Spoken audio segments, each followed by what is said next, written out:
What's going on, Bears fans? Come back after another edition of Bear Down Forever. So I just wanted to talk real quick about this upcoming game. The Bears will be playing the Detroit Lions. It's David Montgomery said in training camp they had a table. He picked up the Bears. Somebody said it's gonna be personal. He's been looking really good this year. We all know. Even though he doesn't play for the Monty's a beast. He picked up some speed. He got a little faster with the Bears last year. He got even faster again this year. He's been looking really good. But the Bears have been really good against the run. So um, it's it's a one of my beliefs that they could be able to keep him in check and everything. The one they would have to worry about to me more is Jameer Gibbs with his speed. If he gets outside, he really can be gone because I don't think there's anybody in our secondary that can actually run with him at all. But also I was talking about with Justin Fields. A lot of people was upset that Coach Eberflus didn't give didn't give a clear indication on whether Fields would be playing or not. But I mean, he doesn't have to.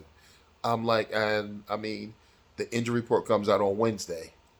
So when he does his presser on Monday, there is nothing in my mind that believes he's gonna say it. I know he did come out and he said that he wouldn't be playing last week, leading into Thursday. But I just I just don't. There's no reason for him to make the announcement early. I mean, so if he doesn't want to, he doesn't want to. It is what it. I believe he's gonna play. I do. That's just my opinion. And again, my opinion doesn't matter because it's just my opinion. We all have an opinion. It is what it is. But yeah, I just wanted to throw that out there and real quick on Tyson Bagent. A lot of people are talking about his arm strength. His arm strength looked really good to me. His arm looked really good to me. Uh, he looked a little gun shy when he first came out to the game. Like he was, he was. I said this in my previous video that he was looked like he was playing not to make a mistake instead of playing, to get good results. He's playing not to make a mistake. And it's a difference in that, like you could be a big game hunter, and you going for the big play, like Justin used to do. But it seems like a lot of times he's playing the same way, not to make mistakes. So we have to get the quarterbacks comfortable in the system, and that goes into play with the people around them. And that's why I was saying I don't think they should move on from the quarterback. I think they should stay with Justin and build get a better center, get better another guard, so that Tevin Jenkins and Nate Davis can be the guards. And I mean not I mean get rid of Cody Whitehair. Well, if you get rid of the center, yeah, okay, scratch that. Forget about that. So get another center, have Tevin Jenkins and Nate Davis at the guards, and if Braxton Jones is playing well at tackle, leave him in at tackle and everything. And I do think you bring in another veteran, or if you really push him, if you really push Braxton Jones, you draft a guy.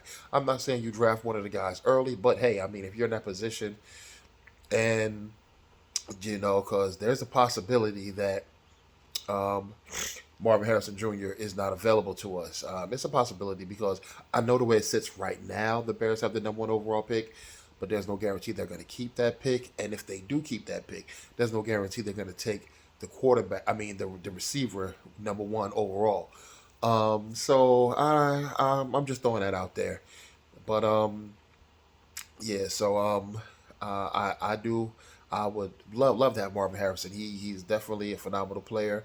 Um, the I do think the Bears do need to get another edge rusher, but I think the dire need went down tremendously when they got Montez Sweat because you saw how he impacted the game against Carolina, and I really want to see how he impacts the game against Detroit and so forth and so on. And I really want to see how the Bears' offensive line will play against Detroit because Detroit is coming in. They got they got a good team over there in Detroit. They really do.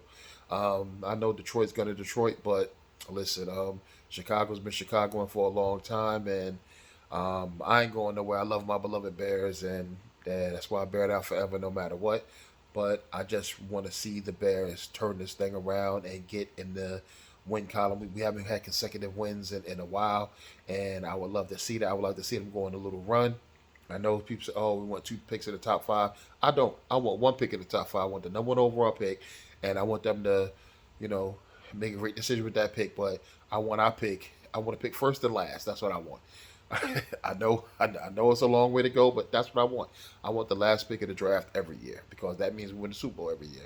I want the last pick, unless they trade. But you know what I'm saying. I want our pick, the Bears pick, to be the last pick. But yeah. So and again, back to Tyson Bagent. I think him winning 2 out of the 4 games, he did exactly what you want a backup quarterback to do. If you have to play 2 games, you want them to win at least one. If he plays 4 games, you want them to win at least two. He won 2 games out of the 4 he played, and I think that's great. That's what a backup is supposed to do. Keep you at 500, and he did that. And hopefully, when Justin comes back, he can string some victories together, and the Bears can make a little mini run, and can get this thing turned around. So that's pretty much it for now, y'all. So I just wanted to put that out there, y'all. I love y'all. Thank y'all for checking me out. Like, comment, subscribe, tell a friend to tell a friend. Bear down forever. I'm gonna be here forever, no matter what. I'm repping with the Bears, always and forever. That's why I bear down forever. All right, y'all. I'm out.